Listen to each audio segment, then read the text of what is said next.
The folks over at IC Station have sent me another little hobby kit to build for you guys. This one's an LED spectrum analyzer for audio. It features a built-in microphone and a line input, and it has 64 colored LEDs and an attractive smoke plexiglass type case. All through-hole components, really easy to assemble. Let's build it. Today I have a project. This is a spectrum type audio spectrum display. This is a little kit that I got from IC Station, and they wanted me to show this off. So let's take a look at what's in the package. Comes with some switches. Comes with looks like an acrylic case for it,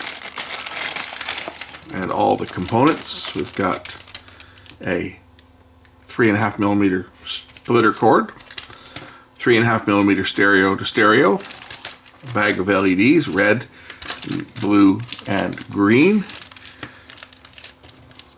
A bunch of resistors, a couple transistors, an IC, and the circuit board, and of course the power cable.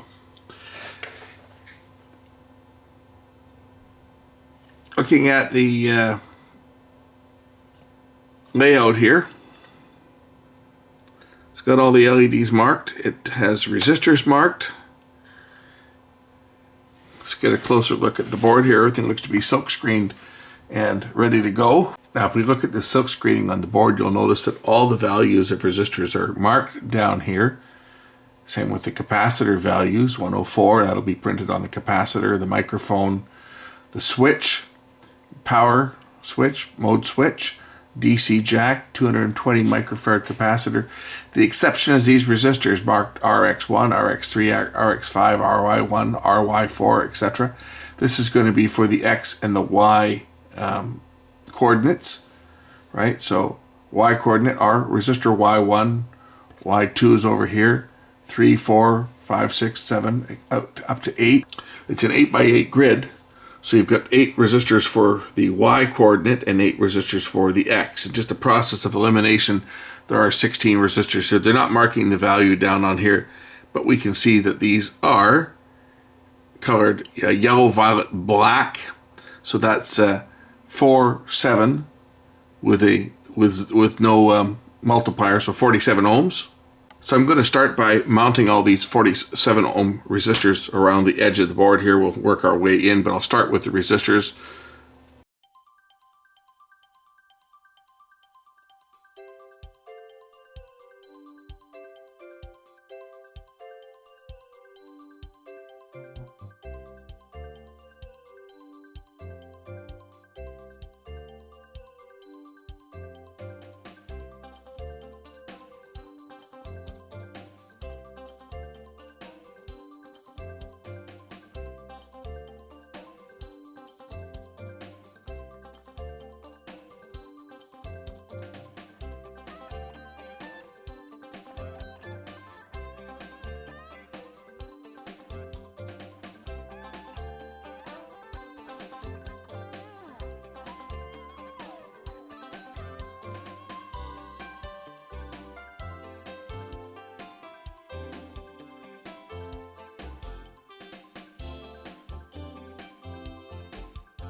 Next I'll mount the two 1K resistors, R1 and R2, color code brown, black, red.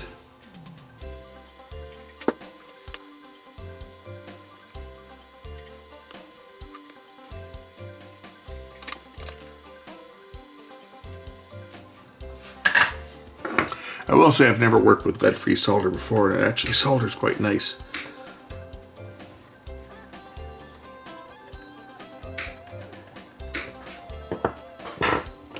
As long as your iron is hot enough, it works.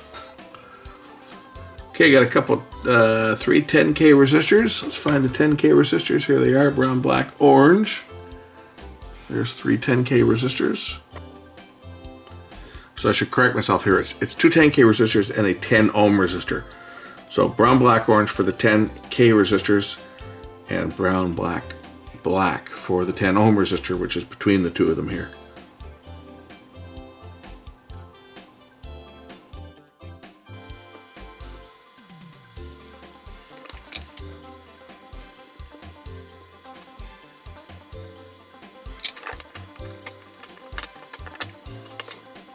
Next is 47K, yellow, violet, orange. Followed by a 330K, which will be orange, orange, yellow.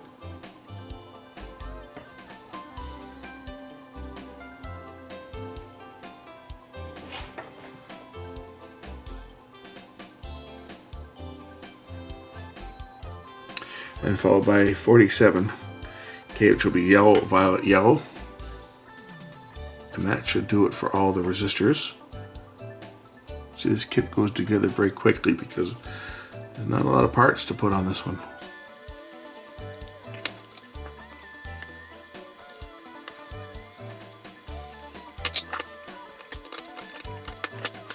Okay, now we can start mounting these ceramic caps. They'll have a 104 marked on these ones that go down here. There's 5 of them. And polarity is not important on the ceramic caps, but it is on the electrolytic that goes over here.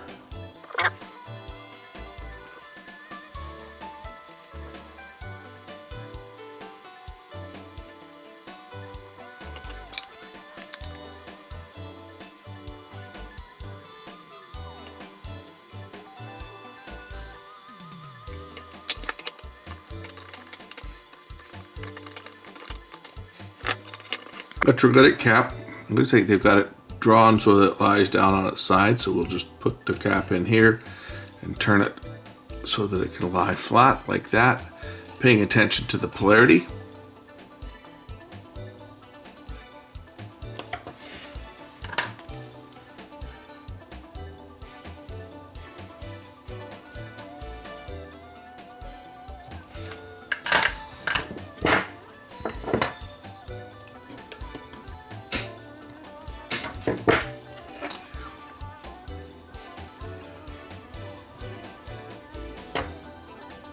Got a microphone to mount on here. The microphone does have a polarity. It has a positive and a negative.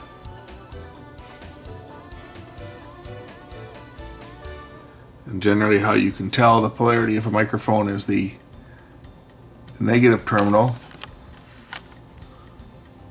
is mounted, is attached to the cabinet or the shield.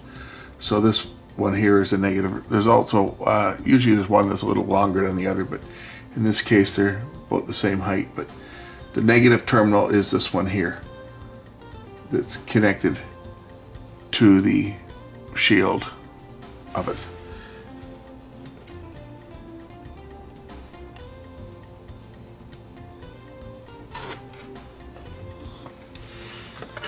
Of course, it has a microphone on it so that you don't have to plug it into an audio source, and it will just display a spectrum of whatever the microphone receives.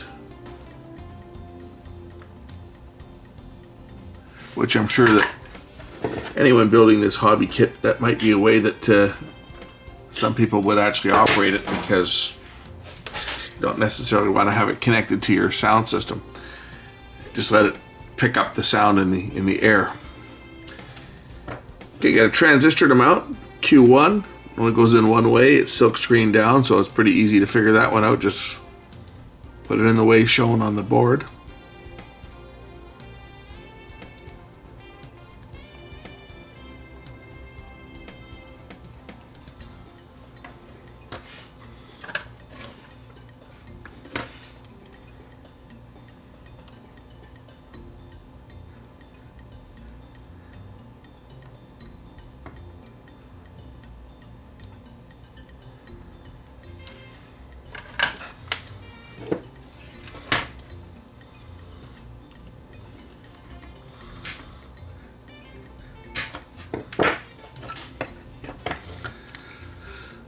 IC goes in next. Pay attention to the orientation. The notch is shown on the silk screening.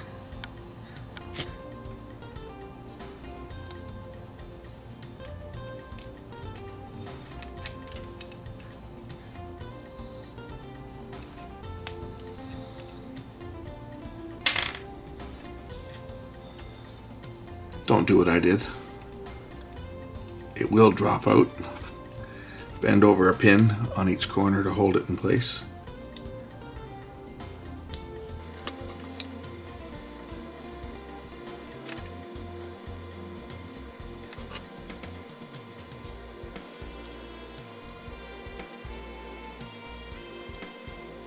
Good old gutted solder is a lot easier to work with than this stuff.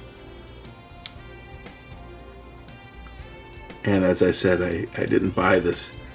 It was included in a kit, so I might as well use it up.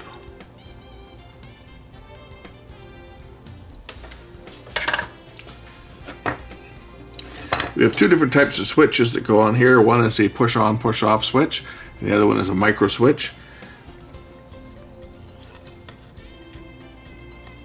One switch goes there, and the other switch goes over here.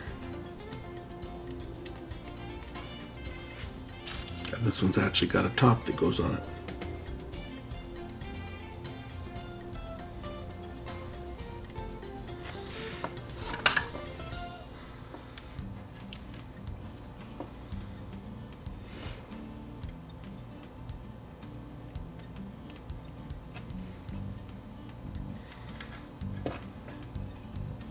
Just solder one pin, tack down one pin to hold it in place so I can turn the thing over and solder the rest of it down.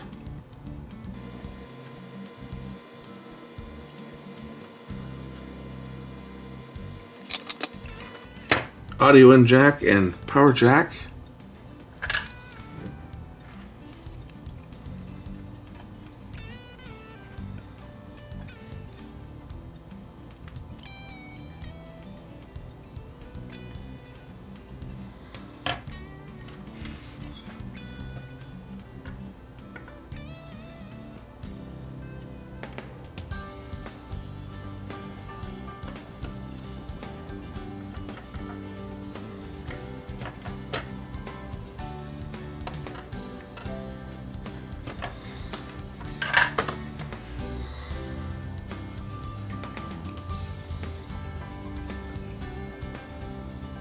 Power jack.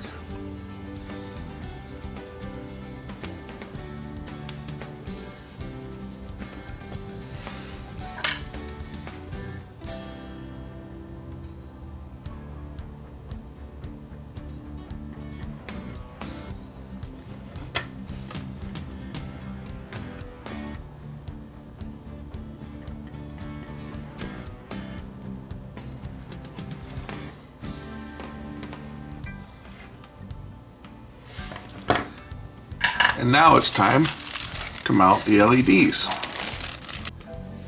At this point, you have to decide how you're going to arrange the LEDs. You could put a row of red, a row of green, a row of blue, a row of red, green, blue, red, green, or you could put a couple rows of red, a couple rows of green, a couple rows of blue. You can arrange them any way you want. How the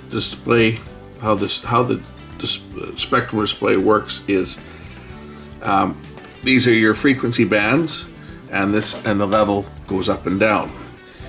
So you could, if you wanted to, say put 3 rows of blue, 3 rows of green, and 2 rows of red, then it would work like a VU meter over spectrum. I think that's the way that I'm going to do it, as opposed to say how they've shown it in a picture like this. The picture they've shown it all the red, a row of red, a row of green, a row of blue. I think that having 3 rows of blue, 3 rows of green, and 2 rows of red probably is going to look cooler, because then the individual colors will light up like they would on a VU meter. When you get louder, it'll go into the red. There's enough LEDs that you can configure 3 rows of each of any particular color. They come with enough LEDs. They come with 25 in each bag.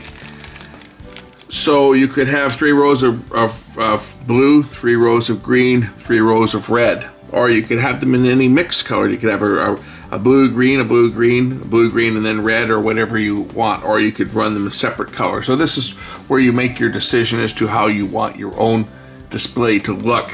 Even at this point of the game, you could put these in without even soldering them in. That way you could change them around. So If you want to see how it's going to look without creating anything permanent, you can mount your LEDs. Just pay attention to your positive and negative.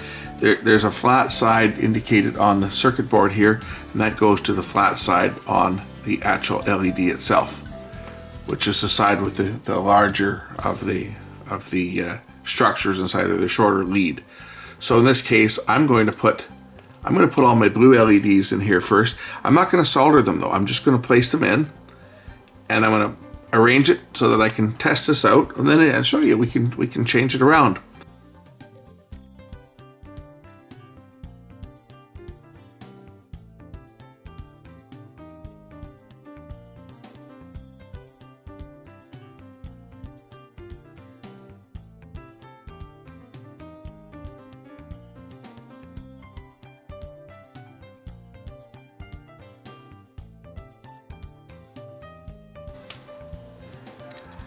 So again, we have different choices. I could put them in rows this way, or I could put them in rows this way. It's personal preference as to how you want your display to look. Or for that matter, you could put them in any random combination, and then you'd have a completely psychedelic display.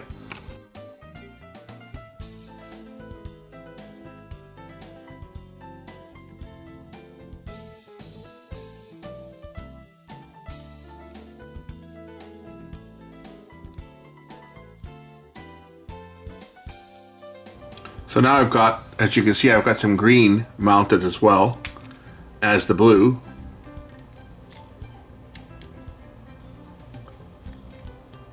So we can see how this is going to look. As you can see, as the levels go up, so this would be blue, green, followed by red if I were to continue to mount them in this pattern. I'll now mount the top two rows of red and just see how this looks. And say that's why I'm doing this without soldering them down, so I can see how it gives me an idea of how it's going to look and how I'd like it to look. And then if I don't like it, I can just take them out and I can change them around and get the display looking the way I'd like it to look, and then solder them down.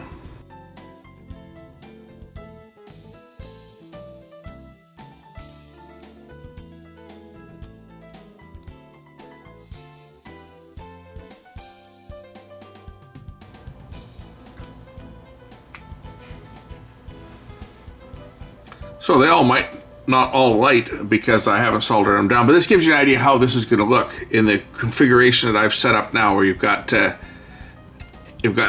blue first, followed by the green, followed by the red, which I think kind of looks cool. I kind of like that setup myself, because now it looks more like a VU meter with red being at the top level. So I think I kind of like this way of how the LEDs are going to look.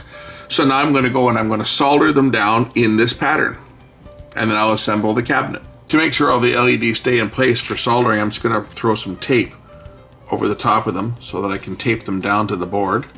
This will hold them in place for soldering, keep them all in place so that I can turn it over and they don't come up. So I'm just going to take off a couple strips of I'm just using black tape, but you could use any type of adhesive just to temporarily hold the LEDs in place while you're soldering.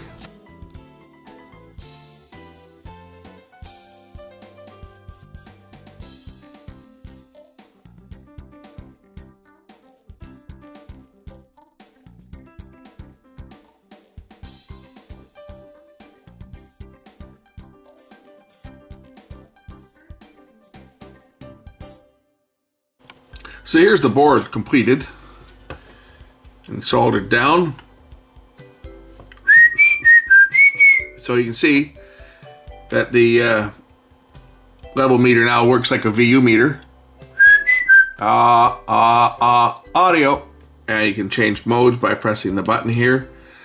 That's mode 1.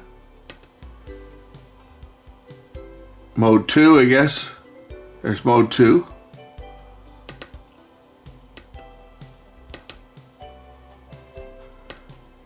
And if I long press the button, it does something completely different.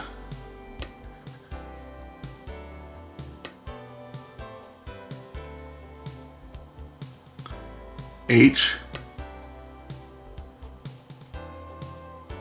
M, it'd probably be sensitivity, I'm thinking. High, medium, and low. I think that's, yeah, that's got to be doing with the sensitivity, because you can see, if we go to H, now it's much more sensitive. So that's sensitivity. Anyway, let's get the, I got the case here. Let's get the unit mounted in its acrylic case. It'll give it some contrast and we'll see how this looks. So the kit comes with one of these laser cut acrylic cases that you have to peel the impossible to remove paper off the back side. I think I'll spend more time getting the acrylic case prepped than actually putting it together.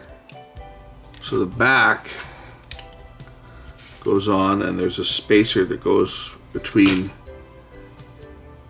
the back. There's a spacer that goes there, and then it goes onto the board, and then this longer one screws onto the front. This one's threaded. I think that's how it goes together.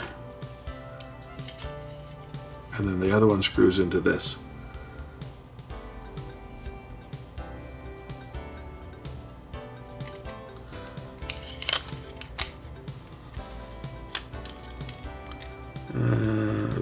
I think that's a longer screw. Yeah, that was a longer screw. So you have to use the longer screws, and then the board goes on like that, and then we screw on one of these the top side spacer. And we'll do the same for the other three screws. The long screw spacer. It's going to get more of a challenge once I get the board in place here. That's going to fit on like this, complete with all the dust. These things are just regular dust magnets. That's going to go on like that. I can probably put the screws in right now and get this in place and then put the side pieces in. So we'll start the screws into the shorter screws into the longer standoffs.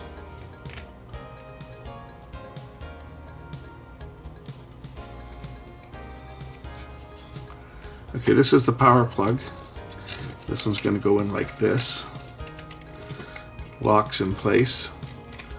2 tabs on the bottom here, and then the 2 tabs on the top. So that'll go in place like that. Or is this the wrong side? That was the wrong side, I think. That's the audio input. This one here, yeah, that's better. The hole has to line up with the jack. So that piece goes on there. This other one for the audio jack goes on this side. And it just snaps in place like that. It's held in place by these little tabs. And then this one goes into the bottom or the top. I don't think it matters, because I think these two are the same. Once you get the alignment correct, tighten down the screws, and the unit's ready for testing. Turn it on, and there it is. That's just receiving from the built-in microphone. Of course, we can plug in the auxiliary input and plug that into a music source. I won't hear anything here because I don't have any speakers plugged into it, but there it is. It's responding to the music that it's playing on my phone. If I unplug the microphone jack there, then it would respond.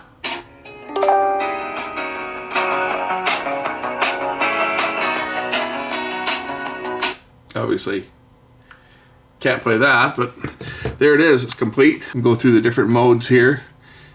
Short press the button to change between display type 1 and F, whatever that means, and S2. S2, S1, and F. Long press to change between high sensitivity, medium sensitivity, and low sensitivity. Just press and hold. It'll tell you low sensitivity, high sensitivity. medium sensitivity. Link to this kit is in the description. It came from IC Station. Thanks for watching. We'll catch you in the next one. Bye for now.